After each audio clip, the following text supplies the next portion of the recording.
Hi hello friends, welcome to my channel. ఈరోజు వీడియోలో నేను మీకు చూపించబోయే రెసిపీ వచ్చేసి గుంటూరు స్పెషల్ గోంగూర పచ్చడి. ఈ గోంగూర పచ్చడి అనేది చాలా టేస్టీగా ఎలా చేసుకోవాలో వీడియోలో చూపిస్తాను, చూసేయండి. వీడియోని ఎక్కడ కూడా స్కిప్ చేయకుండా ఎండ్ వరకు చూడండి. ఇప్పుడు లేట్ చేయకుండా వీడియోలోకి వెళ్ళిపోదాం. గోంగూర పచ్చడి చేయడం కోసం ఒక 4 కట్టలు గోంగూరని ఇలా కాడలు లేకుండా వలుచుకొని శుభ్రంగా కడిగి పెట్టుకోవాలి. ఈ కడిగి పెట్టుకున్న గోంగూరని ఒక మందపాటి ప్యాన్ తీసుకొని అందులో పెట్టుకోవాలి. ఇప్పుడు ఇందులో మంటకి సరిపడా ఒక 9 నుంచి 10 పచ్చిమిర్చి వేసుకోవాలి. గోంగూర ఉడకడం కోసం ఒక చిన్న గ్లాసుడు వాటర్ని యాడ్ చేసుకోవాలి.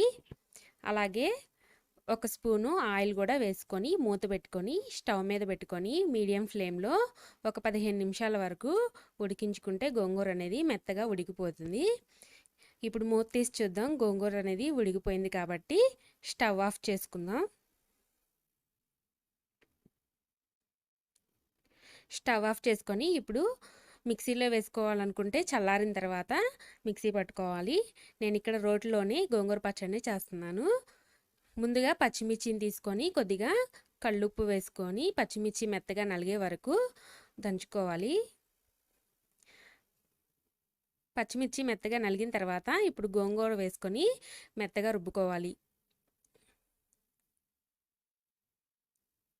గోంగూర అంతా మెత్తగా నలిగిన తర్వాత తీసి పక్కన పెట్టుకొని వెల్లుల్లి జీలకర్ర వేసి కచ్చాపచ్చా నూరుకోవాలి.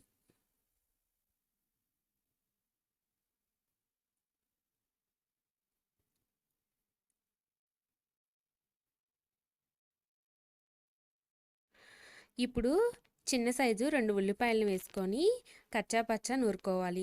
ఈ ఉల్లిపాయలు వేయటం వల్ల గోంగూర పచ్చడికి చాలా టేస్ట్ వస్తుంది. ఇప్పుడు చట్నీని ఇందులో వేసేసి మొత్తం ఒకసారి కలుపుకోవాలి. ఇలా కలుపుకున్న తర్వాత సాల్ట్ సరిపోయిందో లేదో చూసుకొని సరిపోకపోతే కొద్దిగా యాడ్ చేసుకోవాలి. ఇలా మొత్తం కలిపిన తర్వాత దీన్ని తీసి ఒక ప్లేట్లోకి పెట్టుకొని ఇప్పుడు దీనికి తాలింపు ఎలా చేసుకోవాలో చూద్దాం. తాలింపు కోసం అదే ప్యాన్ని ఒకసారి కడుక్కొని స్టవ్ వెలిగించి స్టవ్ మీద పెట్టుకొని 2 స్పూన్ల ఆయిల్ వేసుకొని 1 స్పూన్ ఆవాలు, 2 స్పూన్ల పచ్చిపప్పు, కొద్దిగా జీలకర్ర వేసుకొని కొంచెం ఫ్రై చేసుకోవాలి. ఇవి ఫ్రై అయిన తర్వాత ఒక 3 ఎండుమిర్చిని కూడా యాడ్ చేసుకోవాలి. అలాగే 2 రెమ్మల కరివేపాకును వేసుకోవాలి.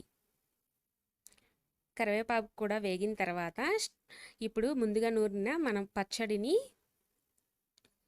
ఇందులో వేసి ఒకసారి కలుపుకొని స్టవ్ ఆఫ్ చేసుకోవాలి. ఇంతే ఫ్రెండ్స్, చాలా సింపుల్ అండ్ ఈజీ రెసిపీ. చాలా టేస్టీగా కూడా ఉంటుంది. మీకు గనక వీడియో నచ్చినట్లయితే లైక్ చేయండి, షేర్ చేయండి, కామెంట్ చేయండి.